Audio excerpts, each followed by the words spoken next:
안녕하세요. 한길교회 손재익 목사입니다. 오늘은 웨스트민스터 대요리 문답 194문답을 함께 보도록 하겠습니다. 웨스트민스터 대요리 문답 194문답은 주기도문의 5째 기원인데요. 먼저 요리문답을 함께 읽어보도록 하겠습니다. 5째 기원에서 우리는 무엇을 위해 기도합니까? 우리가 우리에게 죄 지은 자를 사하여 준 것 같이 우리 죄를 사하여 주시옵고 라는 5째 기원에서 우리는 우리와 다른 모든 사람이 원죄와 자범죄를 지어서 하나님의 공의에 빚진 자들이 되었다는 것과 우리와 다른 어떤 피조물도 그 빚을 조금도 갚을 수 없다는 것을 인정합니다. 그래서 우리는 우리 자신과 다른 사람들을 위해 기도하기를 값없이 은혜를 주시는 하나님께서 믿음으로 이해되고 적용되는 그리스도의 순종과 속죄를 통해 우리를 죄책과 죄의 형벌에서 풀어주시고 그분의 사랑하는 아들 안에서 우리를 받아주시고 은총과 은혜를 계속해서 베푸시며 우리가 날마다 범하는 실수들을 용서하시고 우리에게 죄 용서의 확신을 날마다 더해 주심으로써 평강과 기쁨으로 채워주시기를 기도합니다. 이 기도는 우리가 다른 사람들의 죄를 진심으로 용서한다는 증거가 우리에게 있을 때 더 담대하게 구할 수 있고 더 용기를 가지고 기대할 수 있습니다. 이제 하나하나 해설하도록 하겠습니다. 주기도문의 5째 기원은 마태복음 6장 12절에 있는 구절로서 우리가 우리에게 죄 지은 자를 사하여 준 것 같이 우리 죄를 사하여 주시옵고 라는 부분인데요. 먼저 사하다라는 말을 조금 설명을 드릴 필요가 있겠습니다. 사하다라는 말은 오늘날 일상생활에서 잘 사용하진 않지만 국어사전을 보면 어떤 사람이 다른 사람의 허물이나 죄를 벌하지 않고 용서해 주다라는 뜻을 갖고 있습니다. 한자어 사하다 할 때 사는 용서할 사자를 쓰고 있습니다. 그래서 사하다라는 말은 용서하다라는 말과 거의 같은 뜻이죠. 우리가 보통 사극에 보면 내 죄를 사하노라 해서 이 사하다라는 말을 쓰는데 이 주기도문의 5째 기원에서 말하는 사하다라는 말은 죄를 용서해 주다라는 말입니다. 주기도문의 다른 기원들도 마찬가지입니다만 이 5째 기원도 이 기도의 중요한 전제를 이야기하고 있는데 첫째는 우리와 다른 모든 사람이 원죄와 자범죄를 지어서 하나님의 공의에 빚진 자들이 되었다라고 하는 사실, 또 하나는 우리와 다른 어떤 피조물도 그 빚을 조금도 갚을 수 없다라는 사실, 이 두 사실을 인정하는 것이 이 기원의 중요한 전제입니다. 이 두 전제는 좀 더 구체적으로 한 5가지로 표현을 할 수 있는데요. 첫째, 우리에게 죄가 있다라는 전제죠. 우리에게 죄가 없다라고 생각한다면 굳이 죄를 용서해 달라고 기도할 필요가 없겠죠. 그래서 첫째는 우리에게 죄가 있다라는 전제가 있습니다. 둘째는 그 죄로 인해서 하나님의 공의에 빚진 자들이 되었다라는 전제입니다. 이 두 번째 전제에 의해서 세 번째는 이 죄는 반드시 용서받아야만 한다라는 것입니다. 스스로 죄가 있다고 생각해도 그 죄는 용서받지 않아도 우리에게 아무런 상관이 없다라고 생각한다면 굳이 이 기도를 할 필요가 없겠죠. 그래서 우리는 죄가 있다는 사실을 인정할 뿐만 아니라 이 죄는 반드시 용서받아야 한다는 사실을 전제합니다. 네 번째는 우리는 우리 스스로 그 죄의 빚을 조금도 갚을 수 없다라는 사실을 인정합니다. 만약 우리가 우리 스스로 그 죄의 빚을 갚을 수 있다면 하나님께 혹은 다른 누군가에게 죄를 용서해 달라고 요구할 필요가 없겠죠. 그러나 우리 스스로 그 죄의 빚을 조금도 갚을 수 없기 때문에 제3자에게 그 용서를 구하는데, 5째, 하나님만이 우리의 죄를 용서해 주실 수 있다라는 전제가 있습니다. 그래서 우리가 이 기도, 우리가 우리에게 죄 지은 자를 사하여 준 것 같이 우리 죄를 사하여 주시옵고 라고 하나님께 기도하는 것이죠. 이 5가지 전제를 가지고 있을 때에 비로소 이 5째 기원으로 우리가 하나님께 기도할 수가 있는 것입니다. 대요리문답을 자세히 보면 죄라는 말이 들어가야 마땅할 것 같은 곳에 빚이라는 말이 들어가 있습니다.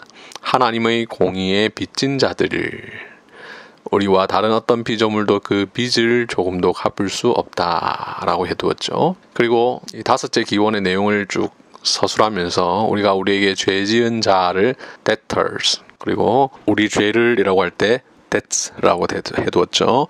이 B는 묵음이죠. 영어 발음을 한번 들어보시면 debt. 네, 이렇게 묵음인데요.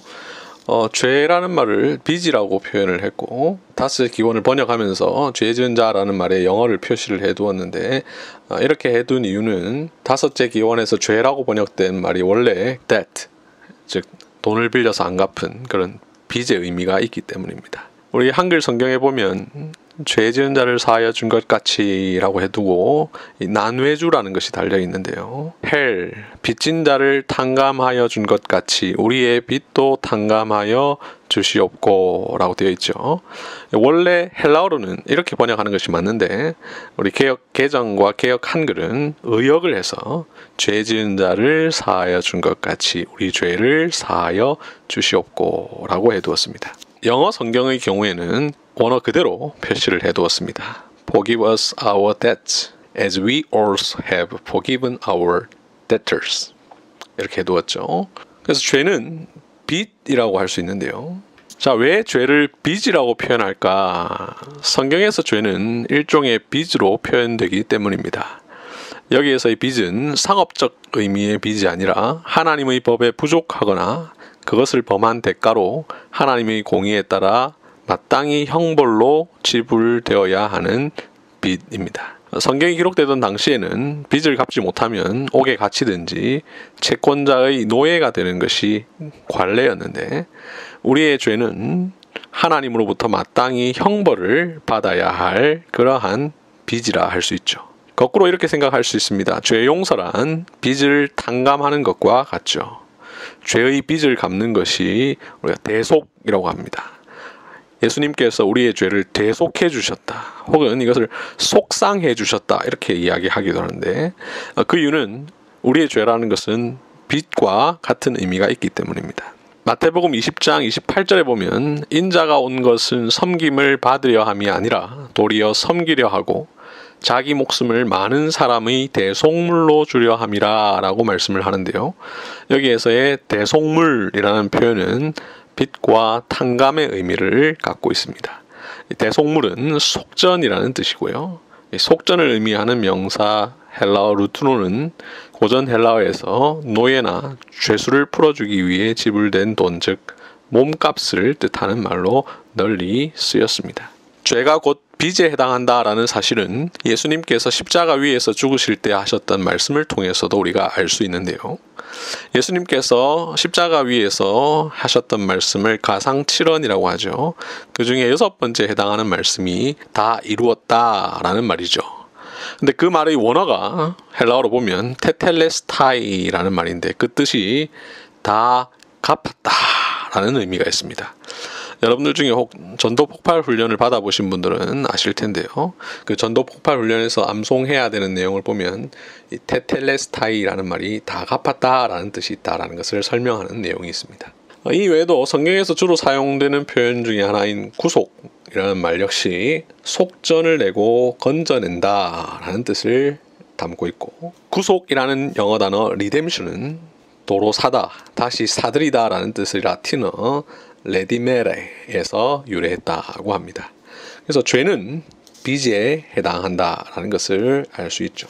그래서 우리는 원죄와 자범죄로 인하여서 하나님의 공의에 빚진 자들이 되었고 하나님의 공의에 있어서 죄는 하나님에 대한 빚이 된다라는 사실을 우리가 기억해야 할 것입니다.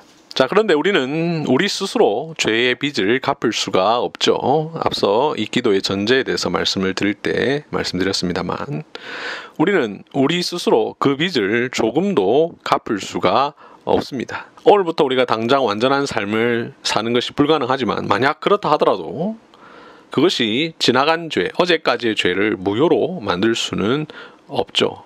그래서 우리는 그 빚을 조금도 갚을 수가 없고 이 다섯째 기원은 이 사실을 인정하는 것으로부터 시작하고 있습니다. 그래서 우리는 우리 자신과 다른 사람들을 위해서 기도하죠. 자, 그렇다면 하나님의 공의에 대한 우리의 빚은 어떻게 갚을 수 있을까? 그것은 오직 하나님께서 갚아주시죠. 그래서 우리는 다섯째 기원을 하나님께 드리고 우리와 다른 사람들을 위해 기도하는 것입니다. 자, 그렇다면 하나님께서는 어떻게 그 죄를 갚아주시는가? 예수 그리스도를 통해 갚아주시는데 믿음으로만 이해되고 적용되는 그리스도의 순종과 속죄를 통해서 우리의 죄를 용서해 주십니다. 예수님은 우리의 죄를 용서해 주시기 위해서 친히 순종과 속죄를 감당하셨습니다. 여기에서 순종이란 그분께서 이 세상에서 사신 동안 행하셨던 모든 율법적인 순종을 말하고요. 속죄라는 것은 예수님께서 십자가에 달려 죽으신 일을 말하는데 이것은 우리가 하나님으로부터 용서함을 받기 위한 근거가 되고 예수님은 이 근거를 친히 자신의 삶으로 마련해 주셨고 이 그리스도의 순종과 속죄는 오직 믿음으로만 우리가 이해할 수 있고 믿음으로만 우리에게 적용이 되죠. 예수님께서 순종하신 것, 속죄하신 것 그것은 하나의 역사적 사실인데 그것이 우리의 것이 되려면 믿음으로 우리가 그것을 받아들여야 합니다. 그럴 때에 우리는 용서함을 받을 수가 있죠. 하나님께서 우리의 죄를 어떻게 용서해 주시고 갚아 주시는가? 바로 그리스도를 통해서 이 일을 해 주십니다. 자, 다음으로 이제 그러면 우리는 이 다섯째 기원을 통해서 어떤 기도를 드리느냐? 우리를 우리의 죄책과 죄의 형벌에서 풀어주시고 그분의 사랑하는 아들 즉 예수 그리스도 안에서 우리를 받아주시고 은총과 은혜를 계속해서 베풀어 주시기를 기도하고 우리가 날마다 범하는 실수들을 용서하시고 우리에게 죄 용서의 확신을 날마다 더해 주시고 이를 통해 우리에게 평강과 기쁨이 채워지기를 기도합니다. 이것이 바로 이 다섯째 기원에서 우리가 기도하는 내용이죠. 우리 죄를 사하여 주시옵고 라는 기도를 통해 우리는 우리의 죄책을 우리가 그 죄 때문에 받아야 할 형벌을 다 용서해 주시고 풀어주시고 그리스도 안에서 우리를 받아주시고 은총과 은혜를 계속해서 베풀어 주시고 우리가 날마다 범하는 실수들을 용서해 주시고 그 용서함을 받았다라는 확신을 우리에게 더해 주심으로 우리 안에 평강과 기쁨이 채워질 수 있게 해달라고 기도하는 것입니다. 자, 이제 마지막으로 우리가 이해하기 어려운 표현 하나를 살펴볼 텐데요. 다섯째 기원에 보면 우리 죄를 사하여 주시옵고 라는 말을 할 때에 이 앞에 이런 말이 나오죠. 우리가 우리에게 죄 지은 자를 사하여 준 것 같이. 이 표현을 생각할 때에 이런 오해를 가질 수가 있습니다. 우리가 다른 사람의 죄를 용서해 준 경험이 있을 때 비로소 우리가 하나님으로부터 용서함을 받을 수 있다. 이런 오해를 할 수가 있는 것이죠. 이런 오해를 하기 쉬운 또 하나의 이유는 마태복음 6장 14절 15절에 보면 너희가 사람의 잘못을 용서하면 하나님께서 너희 잘못을 용서하시려니와 너희가 사람의 잘못을 용서하지 아니하면 너희 아버지께서도 너희 잘못을 용서하지 아니하시리라 라는 표현이 나옵니다. 이런 표현이나 이 다섯째 기원을 볼 때에 우리가 다른 사람의 죄를 용서해 주었을 때 비로소 우리가 하나님으로부터 용서함을 받을 수 있다라는 생각을 하게 만들죠. 그래서 우리가 용서함을 받으려면 그런 중요한 전제 조건이 필요하다라는 생각을 하게 만듭니다. 그런데 이런 생각은 생각해보면 조금 이상하죠. 왜냐하면 죄 용서함은 하나님의 은혜로 그리스도 안에서 우리에게 주어지는 것인데 우리가 용서를 했을 때 비로소 용서해 준다라고 하니까 조금 이해하기 어렵다는 생각이 들죠. 대열이 문답은 이 표현이 우리가 다른 사람들의 죄를 진심으로 용서한다는 증거가 우리에게 있을 때 더 담대하게 구할 수 있고 더 용기를 가지고 기대할 수 있습니다 라는 의미다라고 가르칩니다. 이 내용을 통해서 우리는 우리가 우리에게 죄 지은 자를 사하여 준 것 같이 라는 말이 우리가 다른 사람을 용서해 준 적이 없으면 하나님으로부터 용서함을 받을 수 없다 이런 뜻이 아니다라는 사실을 알 수 있는데요.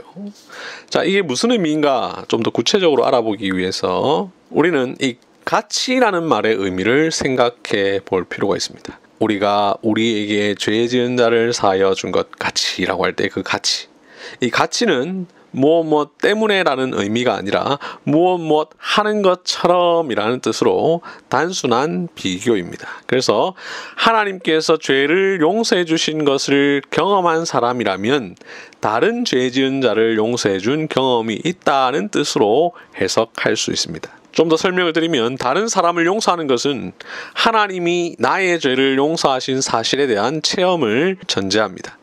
남의 허물을 용서하지 않는 사람은 하나님의 용서하심을 체험하지 못한 자입니다. 그러므로 우리의 용서를 남에게 실천하는 것 없이 하나님의 용서하심을 누린다는 것은 생각하기 어려운 일입니다. 남을 용서하지 못하는 자는 하나님의 용서를 즐길 수가 없습니다. 하나님의 용서가 있는 곳에 남을 용서하는 것이 반드시 따라옵니다. 그래서 반대로 생각해야겠죠. 우리 죄를 용서해 주신 하나님의 은혜를 아는 사람은 우리가 다른 사람의 죄도 용서할 줄 알아야 한다라는 것입니다. 그래서 하나님께로부터 죄 용서함을 받기 위해 기도하는 자는 하나님의 죄 용서를 받을 뿐만 아니라 자기에게 죄를 지은 사람의 죄도 용서해 줄 알아야 합니다. 우리가 이웃을 용서하는 것이 우리가 용서받는 것의 근거는 아닙니다. 다만 우리는 우리가 하나님으로부터 용서받는다는 사실을 생각하면서 다른 사람을 용서하기로 결심해야 하고, 그것은 우리가 더욱 하나님께 우리의 용서를 구할 수 있는 힘이 됩니다. 주님께서 가르쳐 주신 기도 이 5째 기원을 할 때마다 나는 과연 남을 용서해 주었는가? 라고 묻는 것이죠. 자신을 돌아보는 것이죠. 하나님의 무한한 용서를 받은 내가 과연 다른 사람에게도 그렇게 하고 있는가를 생각하게 만듭니다. 그래서인가요? 초대교회는 이 주기도문을 항상 성찬식 하기 직전에 암송했는데, 이것은 이 5째 기원의 내용과 마태복음 5장 23절 24절 그러므로 예물을 제단에 드리려다가 거기서 내 형제에게 원망 들을 만한 일이 있는 것이 생각나거든 예물을 제단 앞에 두고 먼저 가서 형제와 화목하고 그 후에 와서 예물을 드리라 라는 말씀과 관련이 됩니다. 성찬에 참여하는 성도들이 다른 성도와 화목하지 않으면 그리스도의 한몸됨을 드러내는 성찬에 참여하는 것이 무의미하기 때문이죠. 그래서 이 주님께서 가르쳐 주신 기도의 5째 기원, 우리가 우리에게 죄 지은 자를 사하여 준 것 같이 우리 죄를 사하여 주시옵고 라는 기도를 드리고 나서 비로소 성찬에 참여했던 것입니다. 주기도문의 5째 기원에서 말하는 내용은 이외에도 더 많은 풍성한 내용들이 있지만 대요리 문답에서 직접적으로 다루고 있는 부분만 다루었는데요. 지금까지 잘 들어주셔서 감사드리고 오늘 하루도 주 안에서 복되고 평안한 날 되시기를 바랍니다. 감사합니다.